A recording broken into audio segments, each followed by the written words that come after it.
is it accidental that 4 or 5 governments are all saying the kind of same thing? It's official. It's not coming from UN, Germany, America. You know, I don't. Is it accidental or is it coordinated? I don't have a conspiracy view of the world, but I do have a view that different countries, different political interests, different governments sometimes coordinate.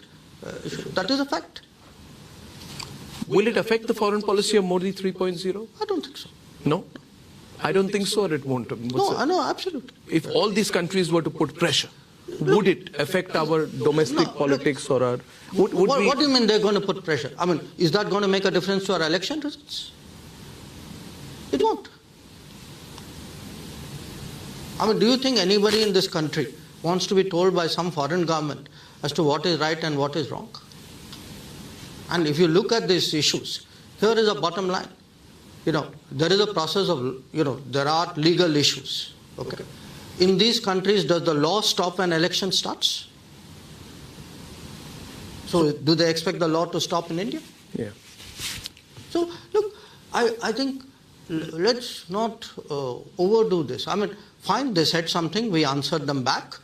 We've been very clear. I mean, nobody faults us for lack of clarity. That much I can assure you. And I think that's where it stays. Now, if in their wisdom they choose to say something, then in my wisdom I will also answer. Yeah, and what you say is very assuring, very reassuring for a lot of our viewers. But Mr. Jaishankar, the way we are placed as a country, as a global player, things are going to dynamically change. The Prime Minister speaks about Viksit Bharat, and there's a genuine sense of excitement about it.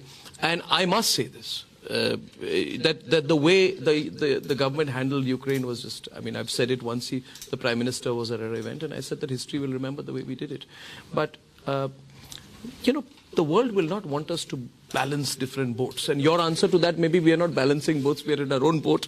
But if I may go into a detail on this, the messaging in the Ukraine Foreign Minister's holy video, announcing his visit to India was not lost on anyone. You know, standing in front of the Gandhi statue, speaking at length on the values of Gandhi, making a very subtle nudge on the moral, the moral need for India to support Ukraine in the war against Russia, similar to the headlines being made about India abstaining to vote on the Gaza ceasefire a few days ago.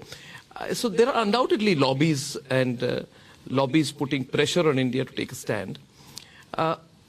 Is it going to become increasingly difficult? Question one. Question two, as we become more significant, we become a $30 trillion economy by 2047, it's a reality that coercion tactics, pressure tactics, all these things will increase on the country.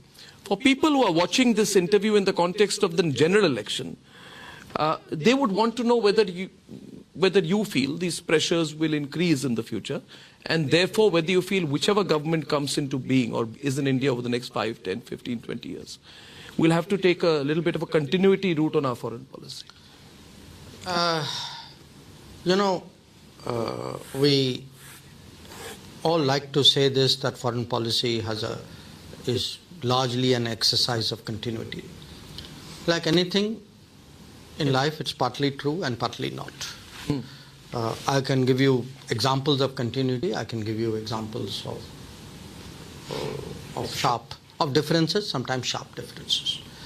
I think today, if one looks at our relationship with the US or our response to China, handling of Pakistan, stance on West Asia, Israel, I would argue that a lot of these would have been different had a BJP Sarkar under Narendra Modi not been in power. Okay. But having said that, your question, so it does matter. It's not like foreign policy runs on autopilot. It doesn't matter what government comes.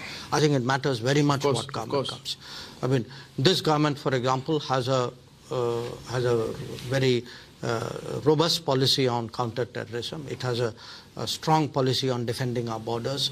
It has a view about standing up to pressure. You mentioned Ukraine. I could give you Quad as another example, the pressure not to go ahead with Quad. So it does matter very much who is in power, who is the Prime Minister, what is the vision, what is the level of confidence. These things do matter. Your question, will the pressures increase as we become bigger? Yes.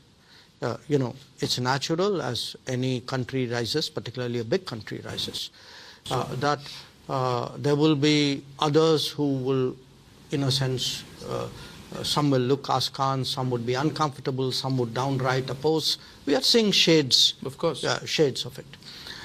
So a lot of diplomacy is going to be about how to manage that rise in the most smooth way possible. Now, if you look at China's rise, China essentially rose, I would say, between about 1990s till the early 2010s, the 20 years. Those 20 years, China had great stability in the international environment. There were things happening, but those things were firewalled and put away on the side. It didn't affect China. In our case, we have to be prepared to rise amidst a very volatile global situation, a lot of uncertainties. Where US will go, where China would go, what will happen with Russia, is Europe becoming more strategic, will the Middle East explode even more? These are all going to be big issues. So we are actually looking at a very interesting proposition. On the one hand, there is the rise of India. We have, put our house in order. We are preparing ourselves for a big move. On the other hand, when you look, there are headwinds.